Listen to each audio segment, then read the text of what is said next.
مولا سیدنا امام حسین علیہ السلام جگر گوش بطول، آپ نے یزید کی بیعت سے انکار کیوں کیا؟ کل میں نے کچھ باتیں عرض کی تھی، کچھ باتیں رہ گئی تھی۔ سب سے پہلے تو آج کے دور کا جو فتنہ ہے، کہا یہ جاتا ہے کہ یزید چونکہ اس وقت امیر تھا تو امام حسین علیہ السلام نے اس کی بیعت سے انکار کیوں کیا؟ حالانکہ آپ کو دعوت بھی دی گئی تھی، آپ کو بیعت کے لیے خط لکھا گیا تھا۔ تو عزیزان گرامی یاد رکھیں کہ یزید کا امیر بننا یہ اسلامی اصولوں کے بالکل خلاف تھا، خلفائے راشدین کے طریقے کے بالکل خلاف تھا۔ ذرا چند لمحوں کی توجہ چاہوں گا کہ حضرت سیدنا ابوبکر صدیق رضی اللہ تعالیٰ عنہ خلیفہ بنے، آپ کو منتخب کیا صحابہ کی شورا نے۔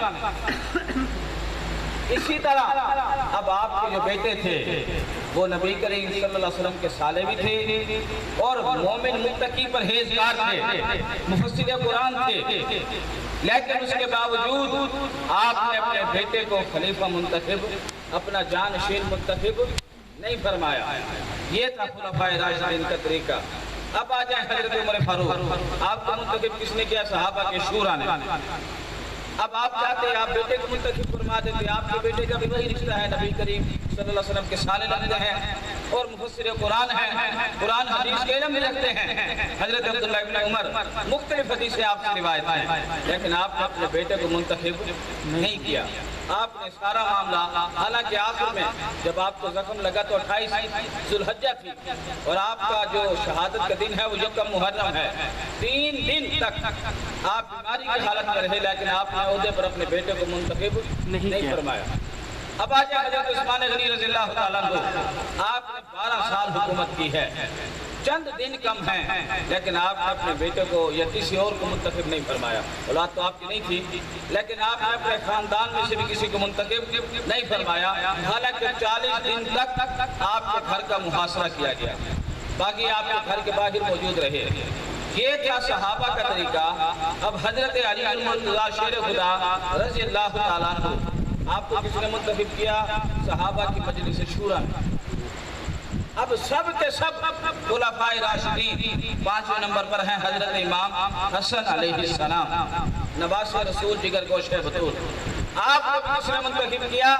صحابہ کی مجلس شورا نے۔ اب آ جائیں کہ مسجد نبوی ہے، جب 60 ہجری میں حضرت امیر معاویہ کی وفات ہوئی اور یزید تخت نشین ہوا تو اس وقت مسجد نبوی کے اندر یزید کے ہرکارے سرکاری نمائندے آئے اور انہوں نے مسجد نبوی کے منبر پر آ کر ایک اعلان کیا۔ وہ ایک اعلان جو ہے اہم ترین بات ہے، انہوں نے کہا کہ یزید جو ہے وہ امیر بن چکا ہے اور اس کا امیر بننا اسی طریقے پر ہے جیسے صحابہ کو خلافت راشدہ پر متمکن کیا گیا، اور کہا یہ کیا کہ جیسے صحابہ کا انتخاب ہوا اس عہدے کے لیے، اسی طرح نعوذ باللہ یزید کا بھی انتخاب ہوا ہے۔ تو حضرت محمد بن ابی بکر، ابو بکر صدیق کے بیٹے، حضرت عائشہ صدیقہ کے بھائی، آپ فوراً کھڑے ہوئے، آپ نے فرمایا رب کعبہ کی قسم تم جھوٹ بول رہے ہو۔ آپ نے فرمایا تمہارا یہ کہنا کہ اس کا انتخاب صحابہ کے طریقے پر ہے، حضرت ابو بکر نے اپنے بیٹے کو منتخب نہیں کیا تھا، حضرت عمر نے اپنے بیٹے کو منتخب نہیں کیا تھا، حضرت عثمان نے اپنے کسی قبیلے والے کو، خاندان والے کو، رشتہ دار کو منتخب نہیں کیا تھا۔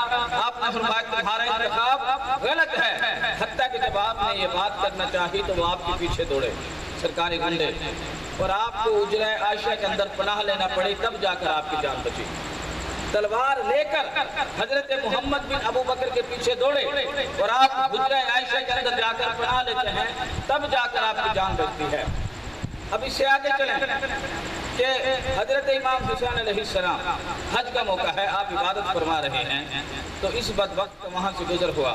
اب حج کا موقع کتنا عظیم الشان موقع ہوتا ہے، اس موقع پر یہ شراب کا نشے میں مدہوش، ایک عورت اس کے ساتھ ہے اور یہ شراب کا پیالہ ہاتھ لے کر امام علی مقام علیہ السلام کی جانب ہاتھ بڑھا کر نعوذ باللہ کہتا ہے اے امام اسے نوش فرمائیں، یہ پی کر بڑی لذت اور سکون حاصل ہوتا ہے۔ اب آپ خود اندازہ کریں کہ آپ کسی کو اپنی آنکھوں سے شراب پیتا دیکھیں تو کیا آپ اسے اپنا پیر بنائیں گے؟ اگر آپ اسے پیر نہیں بنائیں گے تو جس نے ہاتھ نبی کریم صلی اللہ علیہ وسلم کے ہاتھ میں دیا ہو، جس نے نبی کی زبان مبارک کو چوسا ہو، جو نبی کے کندھوں پر کھیلنے والا ہو، جو وارث جنت ہو، وہ اپنا ہاتھ یزید کے ہاتھ میں کیسے دے دے؟ اور پھر یہ کہنا کہ یزید امیر المومنین، میں نے کل بھی چند باتیں ارشاد کی تھی، آج کچھ نئے ساتھی ہیں، حضرت عبداللہ، حضرت عمر بن عبدالعزیز جنہیں عمر ثانی کہا جاتا ہے، آپ کے دور میں ایک شخص نے یزید کا نام لے کر امیر المومنین کہا تو آپ نے اپنے ہاتھوں سے اسے 20 کوڑے دھوپ کے اندر کھڑے کر کے مارے۔ حضرت امام احمد بن حنبل جیسی عظیم علمی شخصیت جن کے پیروکاروں کے اندر پیران پیر، روشن ضمیر، قندیل نورانی، مجب ربانی، محبوب سبحانی، غوث سمدانی، شعباد لامکانی، حضور سیدنا عبدالقادر جیلانی جیسی عظیم شخصیت، آپ حنبلی تھے، احمد بن حنبل کے پیروکار تھے۔ امام احمد بن حنبل نے یزید کو کافر کہا ہے، اور میں ذاتی طور پر، ہر ایک کی اپنی رائے ہے، میں ذاتی طور پر اسی بات کا قائل ہوں کہ یزید جو ہے کافر ہے، دائرہ اسلام سے خارج ہے، اس کا اسلام سے کوئی تعلق نہیں، کوئی تعلق نہیں ہے۔ اب کل میں نے ایک اور روایت بھی پیش کی تھی صدر محفل کے روبرو حضرت عبدالرحمن جامی والی کہ آپ نے فرمایا 100,000 لعنت پر یزید و 100 پر مزید، یزید پر اللہ کی لاکھوں لعنتیں ہوں، لاکھوں لعنتیں ہوں۔ کربلا کہا گیا، حتیٰ کہ ملا علی قاری جنہوں نے شرح ملکات لکھی، حضرت امام جلال الدین السیوطی، وہ امام جلال الدین السیوطی جن کے بارے میں سب متفق ہیں کہ جن کو حالت بیداری میں رب نے اپنے محبوب کا 72 مرتبہ دیدار عطا فرمایا، اور انور شاہ کشمیری علماء دیوبند کے بہت بڑے نام، آپ نے اپنی کتاب کے اندر لکھا ہے 72 مرتبہ نہیں 34 مرتبہ آپ کو دیدار مصطفیٰ ہوا ہے۔ ہم کہتے ہیں کوئی جھگڑا نہیں کرتے، بات کو بڑھاتے نہیں ہیں، 72 ہو یا 34 ہو، ایک بار بھی دیدار مصطفیٰ ہو جائے تو اس کی برابری کوئی نہیں کر سکتا۔ سبحان اللہ، سبحان اللہ، ایک بار بھی دیدار مصطفیٰ ہو جائے، کیونکہ یاد رکھیں انسان جتنا بڑا عبادت گزار بن جائے، تہجد گزار بن جائے، صائم الدہر ساری زندگی روزہ رکھے، کعبے کا طواف کرے، رب کی راہ میں سارا مال خرچ کر دے، لیکن جتنی بھی عبادت کر لے وہ صحابی نہیں بن سکتا، صحابی نہیں بن سکتا۔ ایک چھوٹا سا واقعہ بالکل مختصر شارٹ کروں گا۔ حضرت عبداللہ ابن زحافہ آپ بہت بڑے مجاہد تھے، روم کے ساتھ، عیسائیوں کے ساتھ آپ کی جنگ تھی، اب انہوں نے بہت بڑا گھیرا ڈالا، 1000 بندے نے آپ کو قابو پایا، آپ ہزاروں کے لشکر کے ساتھ اکیلے لڑنے والے تھے۔ اب بادشاہ نے کہا آپ کو قتل کر دو، تو وزیر نے کہا کہ مجھے چند منٹ کی مہلت دو، میں تھوڑی سی دیر کے اندر اس کو اپنی راہ پر لے آؤں گا۔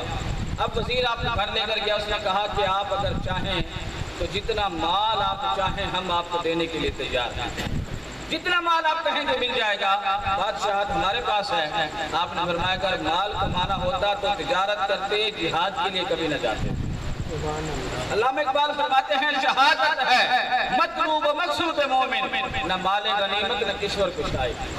جو مجاہد ہوتا ہے نہ مال کے لیے لڑتا ہے نہ نام کے لیے لڑتا ہے، بلکہ رب کی رضا کے لیے لڑتا ہے۔ اور دوسرے نمبر پر اس نے کہا کہ جو عہدہ آپ چاہیں، میں سینئر وزیر ہوں، بادشاہ کے بعد دوسرا نمبر میرا ہے، اگر آپ چاہیں تو دوسرا نمبر آپ کو مل سکتا ہے۔ آپ نے فرمایا رب کعبہ کی قسم جو میرے پاس ہوتا ہے وہ تم دے ہی نہیں سکتے۔ انہوں نے کہا آپ کے پاس کون سا ہوتا ہے؟ آپ نے فرمایا رب نے مجھے نبی کا صحابی بنا دیا ہے۔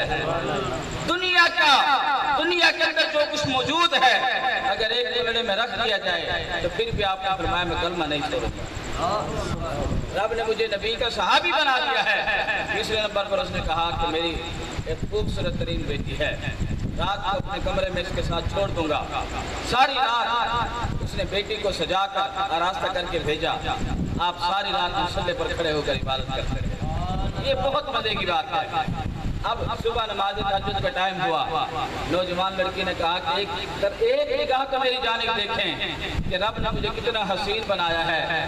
آپ نے فرمایا میں تیرے حسن کو کیا دیکھوں کہ جب سے میں نے اپنی آنکھوں سے دیدار مصطفیٰ کیا ہے اب میری نگاہوں میں جچتا نہیں کوئی جیسے میرے سرکار ہے ویسا نہیں کوئی۔ سبحان اللہ سبحان اب جن آنکھوں نے دیدار مصطفیٰ کیا ہے اسے دنیا کے ان حسنوں کی طلب کیا ہے، ضرورت کیا ہے؟ تمہارے حسن پر ہم دیکھنا گوارا بھی نہیں کرتے۔ اس کے دل میں خیال آیا، چند لمحوں کے بعد اس کا والد آیا، اس نے کہا بیٹا کیا ہوا؟ اس نے کہا کہ آج کے بعد اگر میں تجھے باپ کہوں تو مجھے شرم آتی ہے، اس لیے کہ تیرا دین ہے، تیرا دین عیسائیوں کا یہ کہتا ہے کہ بیٹی کو چارے کے طور پر ڈالو اور اپنا مقصد پالو۔ ایک محمد عربی کا دین ہے جو کہتا ہے غیر کی عزت پر بھی پردہ ڈالو۔ ایک تو ہے جو بیٹی کو چارے کے لیے ڈالتا ہے، ایک وہ غیر ہے جو غیر کی عزت کا بھی پہرا دیتا ہے۔ یہ دین مصطفیٰ ہے، یہ دین مصطفیٰ ہے۔ تو عزیزان گرامی آتے ہیں اپنے اصل موضوع کی طرف۔ اب حضرت حنظلہ وہ صحابی ہیں کہ جب میدان احد کے اندر آپ نے شرکت کی تو اس وقت آپ پر غسل فرض تھا۔ جب جہاد کا اعلان ہوا، کیونکہ آپ کی شادی کو فقط ایک رات گزری تھی، شب زفاف آپ نے گزاری، صبح جہاد میں چلے گئے، اب جان جو ہے اللہ کی راہ میں قربان کر دی۔ اب سب کی لاشیں مل گئی لیکن آپ کی نہیں ملی، آپ کی لاش نہیں ملی۔ صحابہ حیران ہوئے، آئے نبی کی بارگاہ میں، جانتے تھے جو کہیں سے پتہ نہ چلے نبی کی بارگاہ سے پتہ چلتا ہے۔ میرے مصطفیٰ کریم صلی اللہ علیہ وسلم نے فرمایا میں دیکھ رہا ہوں آسمان کے فرشتے جنت کے پانی کوثر کے پانی سے اسے غسل دے رہے ہیں، اور میرے آقا امام الانبیاء نے فرمایا اس پر غسل فرض تھا۔ یہاں تک تو میرے مصطفیٰ کو رب نے علم عطا فرمایا کہ میرے آقا جانتے ہیں جو ہوا ہے جو ہوگا حضور جانتے ہیں۔ ان کے بیٹے ہیں حضرت عبداللہ بن حنظلہ۔ اب یہ بات کہنے کی نہیں ہے لیکن چونکہ سب تک مسئلہ ضروری سمجھانا ہے، آپ فرماتے ہیں یزید تاریخ اسلام کا وہ بدنما ترین داغ ہے کہ جس نے وہ رشتے جنہیں رب نے نکاح کے لیے حرام فرمایا، ماں چاہے سگی ہو یا ستیلی نکاح نہیں ہے، ہمشیرہ سگی ہو یا ستیلی نکاح نہیں ہے، اسی طرح خالہ ہے، اسی طرح اور رشتے ہیں۔ حضرت عبداللہ فرماتے ہیں کہ جن رشتوں کو رب نے حرام کیا ہے یہ وہ بدبخت پلید انسان تھا ان رشتوں کو پابند کرتا تھا۔ حضرت معاویہ نے جن خواتین کے ساتھ شادیاں کی تھی، جب وہ خواتین بیوہ ہوئی یہ ان کو اپنے ساتھ سونے پہ مجبور کرتا تھا۔ ان کی جو دوسری شادیوں سے اولادیں تھیں ان کے ساتھ یہ زور زبردستی کرتا تھا۔ یہ بات کون بیان کر رہا ہے؟ اس بات کو بیان کرنے والے امام جلال الدین سیوطی ہیں، وہ جن کو 72 مرتبہ دیدار مصطفیٰ ہوا ہے، جنہوں نے قرآن پاک کی سب سے بڑی تفسیر جلالین لکھی ہے۔ اتنے بڑے محدث کی بات کو کوئی انکار نہیں کر سکتا۔ بے شک راوی کون ہے؟ حضرت عبداللہ بن حنظلہ جن کے والد رسول الملائکہ ہے، جن کو ملائکہ نے غسل دیا ہے۔ اب وہ اس گھر سے یہ بات آ رہی ہے کہ وہ بدبخت ہے کہ جن سے محرمات رشتے پامال ہوئے، اور فرماتے ہیں کہ ہمیں اندیشہ تھا کہ رب آسمان سے ہم پر پتھروں کی بارش نازل فرما دے، جیسے زمین پر واقعات ہو رہے تھے۔ عزیزان گرامی یہ اس بدنما ترین انسان کا چہرہ ہے، اور میرے آقا امام الانبیاء کے عظیم ترین حدیث پاک 4 حوالے دوں گا، السوائق المحرقہ، البدایہ والنہایہ، تاریخ الخلفاء اور تاریخ کربلا۔ ان 4 کتب کے اندر یہ بات موجود ہے، حدیث پاک موجود ہے۔ میرے آقا نے فرمایا میری امت کے اندر ہمیشہ عدل و انصاف رہے گا، اور اس عدل و انصاف کی کشتی میں جو سب سے پہلا سوراخ ہوگا، میرے آقا نے فرمایا وہ سوراخ کرنے والا بنو امیہ کا ہوگا، نام اس بدبخت کا یزید ہوگا۔ عدل و انصاف کا خاتمہ جس سے ہوگا، اور میرے آقا نے فرمایا جس سے امت میں تباہی پھیلے گی، قرآن و سنت کی نفی ہوگی، حدیث پاک کو تکلیف پہنچے گی، میرے آقا امام الانبیاء نے فرمایا وہ بنو امیہ کا شخص ہوگا، نام اس کا یزید ہوگا۔ اب کون سی شک کی بات رہتی ہے، کون سی شک کی گنجائش رہتی ہے کہ اس پلید کا کردار کیا تھا؟ باتیں واضح ہو چکی، تمام محدثین مفقہین علماء ان کی رائے آپ کے سامنے رکھ دی۔ اب ان تمام باتوں کے بعد امام علی مقام سیدنا امام حسین علیہ السلام اس کی بیعت کیسے کر سکتے تھے؟ اب جیسے ہی ایک اور حضرت ابو ہریرہ 2100 حدیثیں جنہوں نے روایت کی ہیں، سبحان اللہ 2100 حدیثیں۔ عزیزان گرامی، ذرا ایک اور پر لطف نکتہ، حضرت ابو ہریرہ وہ ہیں کہ جنہوں نے 2100 حدیثیں روایت کی ہیں، ان کا حافظہ ایسا تھا، حدیث پاک سے ملتا ہے، کیا فرماتے ہیں جو سنتا تھا دماغ سے نکل جاتا ہے۔ فرماتے ہیں میں آقا نامدار صلی اللہ علیہ وسلم کی بارگاہ میں حاضر تھا، میں نے عرض کی یا رسول اللہ صلی اللہ علیہ وآلہ وسلم، میرا حافظہ بڑا کمزور ہے، ایک عورت آئی میرے آقا امام الانبیاء کے لیے دودھ لائی، میرے آقا نے کچھ دودھ نوش فرمایا، گھر سے بلاوا آیا، میرے آقا تشریف لے کر گئے۔ حضرت ابو ہریرہ فرماتے ہیں بھوک بھی لگی ہوئی تھی اور میرے آقا ہمیں تحفے بھی عطا فرماتے تھے، تو میں نے اسے تحفہ سمجھ کر آدھا دودھ نوش فرما لیا۔ فرماتے ہیں بس دودھ کا اندر جانا تھا کہ میرے اندر کا باطن بالکل روشن ہو گیا۔ سبحان اللہ فرماتے ہیں اس کے بعد میں نے جو بھی سنا ساری زندگی بھولا نہیں، جو نبی کا فقط ایک بار بچا ہوا دودھ پی لے اس کی شان یہ ہے وہ کبھی بھولتا کچھ نہیں ہے۔ تو عزیزان گرامی، جنہوں نے نبی کی زبان چوسی ہو، سبحان اللہ میرے آقا امام الانبیاء کے کندھوں پر جنہوں نے سواری کی ہو، جن کے بارے میں میرے آقا فرماتے ہیں حسین منی وانا من الحسین، حسین مجھ سے ہے میں حسین سے ہوں۔ حدیث پاک سنیں کہ میرے آقا امام الانبیاء عشاء کی نماز، میرے آقا امام الانبیاء نے فرمایا مجھے سب سے زیادہ محبوب نماز عشاء ہے۔ اب آپ نماز پڑھا رہے ہیں، آپ سجدہ میں گئے، صحابہ کرام علیہ رضوان فرماتے ہیں حسنین کریمین ننھے منھے قدموں سے دوڑتے ہوئے آئے اور مصطفیٰ کریم صلی اللہ علیہ وسلم کی پشت مبارک پر سوار ہو گئے، جنہیں رب کھیلنے کے لیے پشت مصطفیٰ یا نبوت کے کندھے عطا فرمائے، ان کی شان کو کون بیان کرے۔ اب میرے آقا امام الانبیاء نے سر سجدے سے اٹھانا چاہا، رب نے جبرائیل کے ذریعے پیغام بھیجا، اے محبوب جب تک حسنین کی جوڑی کھڑی نہ ہو جائے اپنا سر سجدے سے۔ سبحان اللہ سجدہ طویل ہوا، حکم شریعت کا یہ ہے 3 بار تسبیح پڑھیں سبحان ربی الاعلیٰ، 5 بار پڑھیں، 7 بار پڑھیں، 9 انتہا ہے، اس سے زیادہ نہیں پڑھ سکتے۔ لیکن میرے آقا امام الانبیاء نے 71 مرتبہ تسبیح پڑھی، سبحان اللہ 71 مرتبہ نماز مکمل ہو گئی۔